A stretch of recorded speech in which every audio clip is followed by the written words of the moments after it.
This nation was founded by men of many nations and backgrounds. It was founded on the principle that all men are created equal, and that the rights of every man are diminished when the rights of one man are threatened. We are confronted primarily with a moral issue. It is as old as the Scriptures and is as clear as the American Constitution.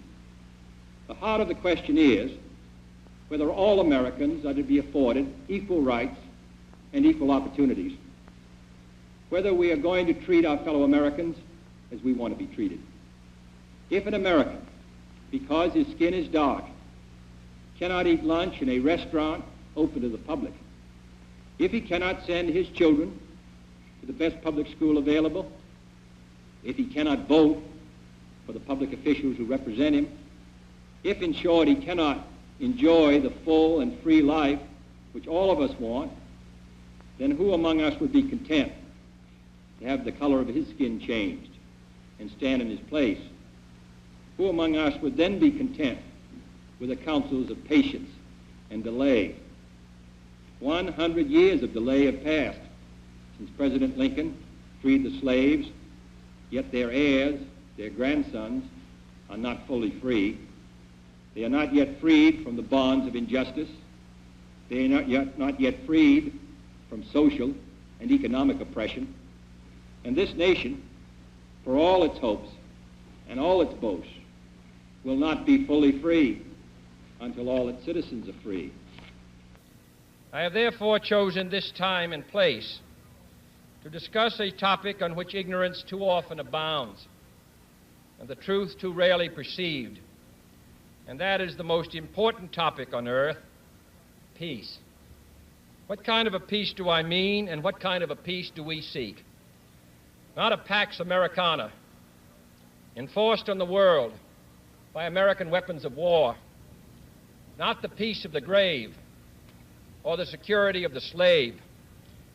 I am talking about genuine peace, the kind of peace that makes life on earth worth living, the kind that enables men and nations to grow and to hope and build a better life for their children.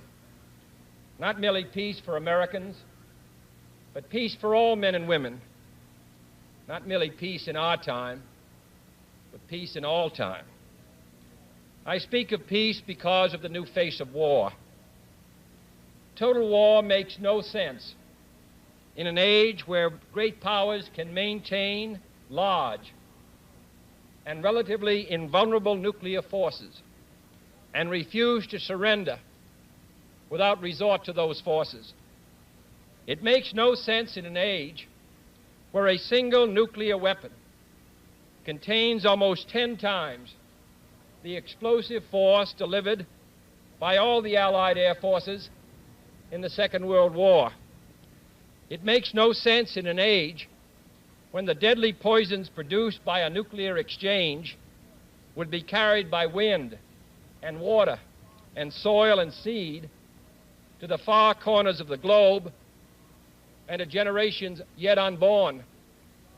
Today, the expenditure of billions of dollars every year on weapons acquired for the purpose of making sure we never need them is essential to the keeping of peace.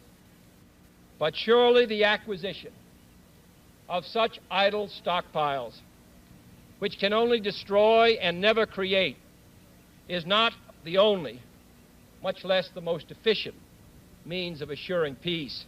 So let us not be blind to our differences, but let us also direct attention to our common interests and the means by which those differences can be resolved. And if we cannot end now our differences, at least we can help make the world safe for diversity.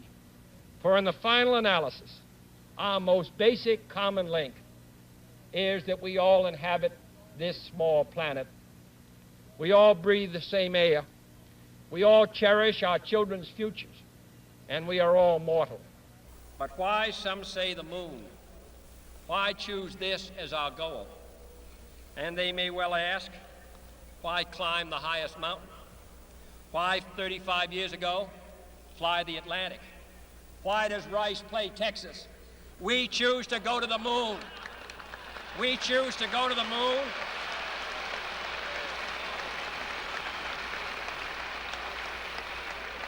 We choose to go to the moon in this decade and do the other things, not because they are easy, but because they are hard. Because that goal will serve to organize and measure the best of our energies and skills. Because that challenge is one that we're willing to accept, one we are unwilling to postpone, and one we intend to win, and the others too. The United Nations cannot survive as a static organization. Its obligations are increasing, as well as its size. Its charter must be changed, as well as its customs. The authors of that charter did not intend that it be frozen in perpetuity. The science of weapons and war has made us all, far more than 18 years ago in San Francisco, one world and one human race with one common destiny.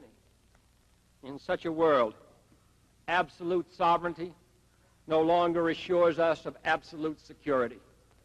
The conventions of peace must pull abreast and then ahead of the inventions of war. And Archimedes, in explaining the principles of the lever, was said to have declared to his friends, "Give me a place where I can stand, and I shall move the world." My fellow inhabitants of this planet, let us take our stand here in this assembly of nations, and let us see that if we, in our own time, can move the world to a just and lasting peace. And so, my fellow Americans, ask not what your country can do for you, ask what you can do for your country.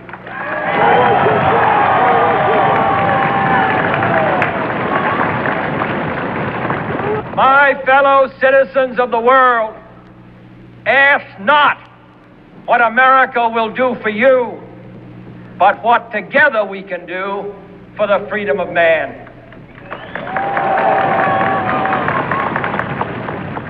Finally, whether you are citizens of America or citizens of the world, ask of us here the same high standards of strength and sacrifice which we ask of you.